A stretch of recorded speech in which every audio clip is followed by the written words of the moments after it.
বাংলাদেশের জুলাই গণ আন্দোলনের সময় সামাজিক যোগাযোগ মাধ্যমে সবচেয়ে আলোচিত বাক্যগুলোর একটি ছিল পোস্ট ডিলিট করো নয়তো সমস্যা হবে। সেই সময় আন্দোলনকারীদের নানা পোস্ট ও মতামত সরিয়ে দিতে চাপ দেওয়ার অভিযোগ নিয়ে ব্যাপক আলোচনা হয়েছিল। এবার অনেকটা একই ধরনের বিতর্ক দেখা দিয়েছে প্রতিবেশী দেশ ভারতেও।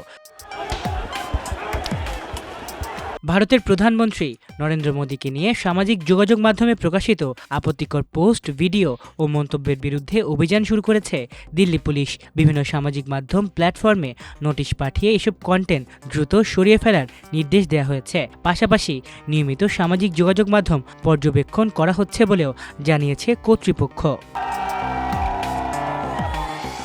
এই পদক্ষেপ এমন এক সময় নেওয়া হলো যখন মেডিকেল ভর্তি পরীক্ষায় প্রশ্নপত্র ফাঁস ও অনিয়মের অভিযোগে টানা ৩৭ দিনের ছাত্র আন্দোলন শেষ হয়েছে। আন্দোলনের পরপরই সামাজিক যোগাযোগ মাধ্যমে সরকার ও প্রধানমন্ত্রীকে নিয়ে সমালোচনামূলক পোস্টের বিরুদ্ধে পুলিশের এই অভিযান নতুন করে রাজনৈতিক বিতর্কের জন্ম দিয়েছে।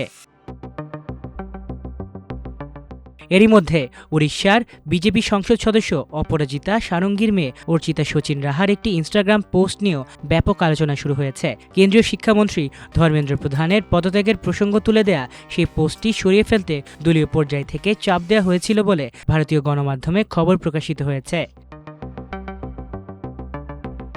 তবে অর্চিতা সেই অনুরোধ মানতে অস্বীকৃতি জানান, বরং তিনি আরেকটি পোস্ট দিয়ে স্পষ্ট করে দেন কোনো চাপের মুখেই তিনি আগের পোস্টটি মুছে ফেলবেন না।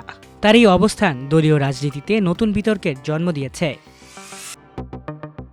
ভারতের রাজনৈতিক বিশ্লেষকদের একাংশের মতে দলীয় শৃঙ্খলা ও ব্যক্তিগত মত প্রকাশের স্বাধীনতার প্রশ্নটি আবারও সামনে এসেছে। অন্যদিকে উড়িষ্যা বিজেপির কয়েকজন নেতা মনে করছেন একজন সংসদ সদস্যের পরিবারের সদস্য হিসেবে এমন প্রকাশ্য অবস্থান দলীয় শৃঙ্খলার সঙ্গে সামঞ্জস্যপূর্ণ নয়।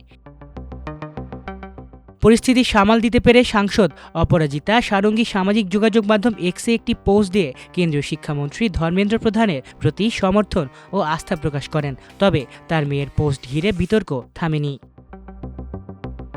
এদিকে দিল্লি পুলিশের পক্ষ থেকে বলা হয়েছে প্রধানমন্ত্রীকে নিয়ে আপত্তিকর বলে বিবেচিত কোনো পোস্ট বা ভিডিও শনাক্ত হলেই সংশ্লিষ্ট সামাজিক মাধ্যম প্ল্যাটফর্মকে তা অপসারণের জন্য নোটিশ পাঠানো হচ্ছে। এই পদক্ষেপ ঘিরে ভারতে মত প্রকাশের স্বাধীনতা, রাজনৈতিক চাপ এবং সামাজিক মাধ্যমের ভূমিকা নিয়ে নতুন করে বিতর্ক শুরু হয়েছে।